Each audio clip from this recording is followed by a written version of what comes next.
Hey guys, अस्सलाम वालेकुम। This is me सुभान मास्टरमाइंड। आज मैं आप लोगों से सेकंड हैंड आईफोन की बहुत बड़ी प्रॉब्लम शेयर करने जा रहा हूं।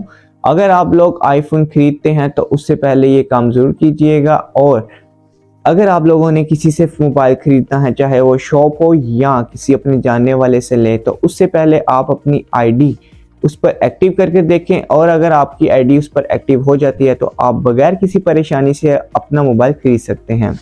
अब आपको बता देता हूं कि एप्पल की तरफ से न्यू पॉलिसी अपडेट हुई है, जो 2023 में आप एप्पल की किसी भी डिवाइस, आईफोन हो या आईपैड हो, उसमें मैक्सिमम 3 iCloud आईडी एक्टिव कर सकते हैं।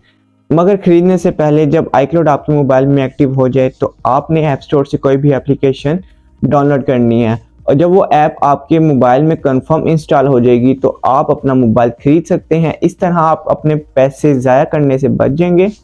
तो अगर आपको iCloud का आईडी नहीं लगाना आता तो आप जिससे मोबाइल खरीद रहे हैं उसे कहकर अपना iCloud का आईडी लगवा सकते हैं, और आईडी आपकी सिम पर वेरीफाई ज़रूर हो। और अगर आपका पुराना iCloud आईडी बना हुआ है तो आप वो भी एक्टिव कर सकते हैं। मगर खरीदने से पहले आईडी आपके मोबाइल पर एक्टिव हो जाए तो आपने ऐप कोई भी डाउनलोड करना है ऐप स्टोर से।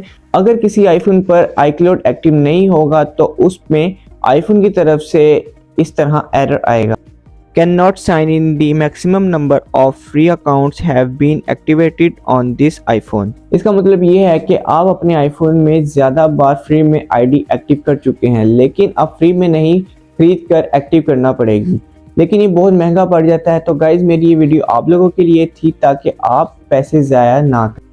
अगर किसी ने भी आईफोन खरीदने के बाद ये प्रॉब्लम फेस की है और वो परेशान है तो इस प्रॉब्लम का हल भी मैं आपको बता दूंगा, मगर उसके लिए आप मुझे कमेंट सेक्शन में बता दें और मेरा चैनल सब्सक्राइब कर दें। इंशाल्लाह बहुत जल्द मैं इस प्रॉब्लम का हल भी आपको बता दूंगा और आपके साथ शेयर करूंगा। आपका अपना सुभान मास्टरमाइंड, दुआ में ज़रूर याद रखिएगा। खुदा हाफिज़।